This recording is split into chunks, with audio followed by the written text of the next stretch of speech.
हमें सरकार भ्रष्टाचारियों पर सख्ती से एक्शन ले रही है। आय से अधिक संपत्ति के मामले में आईएएस रामविलास यादव को विजिलेंस कोर्ट ने 14 दिन के न्यायिक हिरासत में भेज दिया है और वहीं इस मामले में अगली सुनवाई 6 जुलाई को होगी। और आपको बता दें कि रामविलास यादव हाईकोर्ट की फटकार के बाद विजिलेंस ऑफिस पहुंचे थे, जिसके बाद उनसे पूछताछ के दौरान उनको हिरासत में लिया गया। ये रिपोर्ट आप देखिए।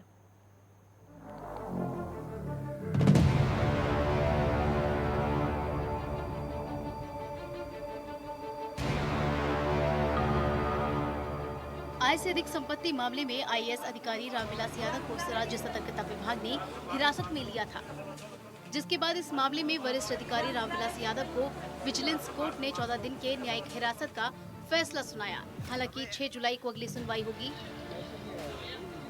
बता दें कि हाईकोर्ट की फटकार के बाद रामविलास यादव देहरादून के विजिलेंस ऑफिस में पूछताछ के लिए पहुंचे थे, जहां उनसे 14 घंटों तक पूछताछ की गई और उन्हें देर रात गिरफ्तार कर लिया गया। बता दें कि मामला साल 2019 से जुड़ा हुआ है, जब उत्तर प्रदेश कैडर के आईएएस अधिकारी रामविलास यादव ने अपना ट्रांसफर उत्तराखंड में करा लिया था। विजिलेंस की टीम आईएएस अधिकारी रामविलास यादव पर नजर बनाए हुई थी और उनकी आय से अधिक संपत्ति मामले में जांच भी कर रही थी। लेकिन 22 मई 2022 को उत्तराखंड शासन की ओर से अनुमति मिलने के बाद विजिलेंस विभाग ने आईएएस अधिकारी रामविलास यादव के खिलाफ मुकदमा दर्ज किया।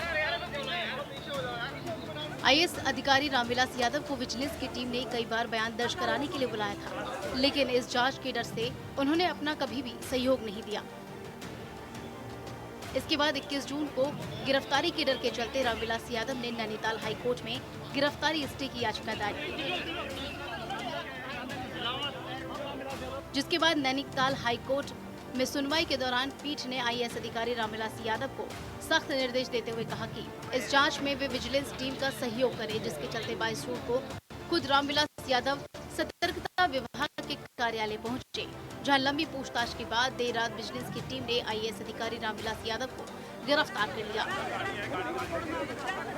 वहीं विजिलेंस विभाग के निदेशक अमित सिन्हा ने बताया कि लंबे समय से रामविलास यादव से संपर्क किया जा रहा था और उन्हें कई बार बयान दर्ज करने के लिए बुलाया गया, लेकिन उन्होंने कभी भी अपना सहयोग नहीं दिया।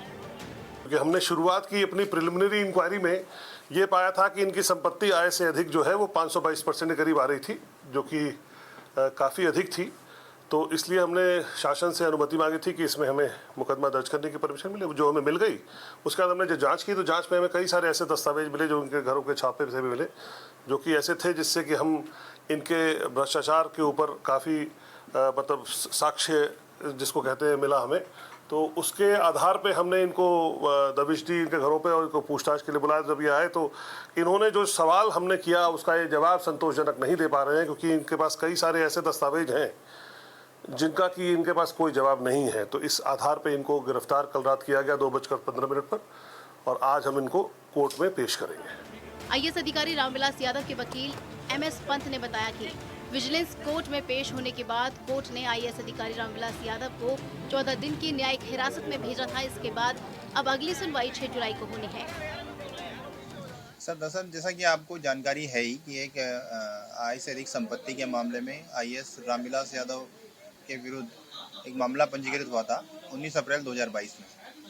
उसके बाद इन्वेस्टिगेशन स्टार्ट हुई और इन्वेस्टिगेशन ड्यूरिंग जब हमें पता लगा कि हमारे विरुद्ध एफआईआर दर्ज हुई है, तो हम उस एफआईआर के को केसिंग के लिए ऑनरेबल हाई कोर्ट में गए। ऑनरेबल हाई कोर्ट में जाने के बाद हमने ऑनरेबल हाई कोर्ट ने हमें कहा कि आप विजिलेंस में जाइए और अपने बयान दर्ज कराइए। तो उसी आदेश पर हम कल विजिलेंस के पास गए थे, 12:30 बजे करीब हम वहाँ पहुँच गए थे अपने एडवोकेट के साथ, और जो भी हमने अपने जो उन्होंने क्वेश्चन आयर थी, जो भी जानकारियाँ थी, वो सब जानकारियाँ और हमने सब उपलब्ध करा दी थी। वहीं इस पूरे मामले पर भाजपा के प्रवक्ता विनय गोयल ने बयान देते हुए कहा कि बीजेपी सरकार ने ये पहले ही स्पष्ट कर दिया था कि भ्रष्टाचार के लिए उत्तराखंड में कोई जगह नहीं है। उन्होंने कहा कि कोई भी अधिकारी कितना भी बड़ा क्यों न हो, अगर भ्रष्टाचार में लिप्त पाया जाता है तो उसके खिलाफ सख्त से सख्त कार्रवाई की जाएगी। देखिए, भारतीय जनता पार्टी का पहले से ही स्पष्ट कहना है कि भ्रष्टाचार के लिए उत्तराखंड में कोई जगह नहीं है और कोई भी कितना बड़े से बड़ा अधिकारी क्यों ना हो, अगर कोई भी दोषी पाया जाएगा तो उसके खिलाफ सख्त कार्रवाई की जाएगी।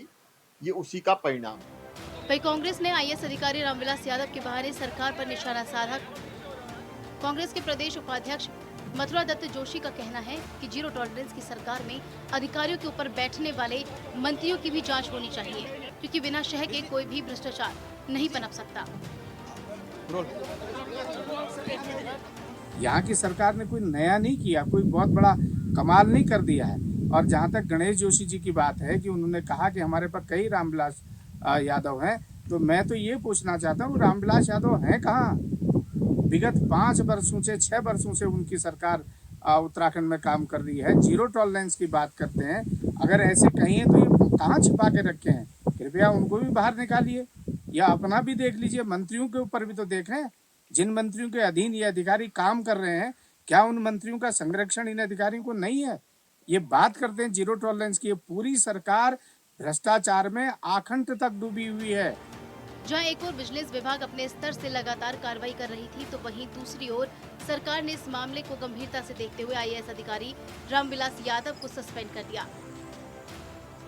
30 जून को रामविलास यादव रिटायर हो गए, लेकिन उससे पहले ही उत्तराखंड सरकार ने एक बड़ा संदेश देते हुए रामविलास यादव की कार्रवाई की, जिसका उत्तराखंड शासन में एक बड़ा संदेश गया है कि कोई भी अधिकारी अगर इस तरह का कृत्य करता हुआ पाया जाता है तो उस पर उत्तराखंड शासन जीरो टॉलरेंस के तहत बड़ी कार्रवाई करने से पीछे नहीं हटेगी। नेटवर्क 10 के लिए ज्ञानेंद्र तिवारी की रिपोर्ट।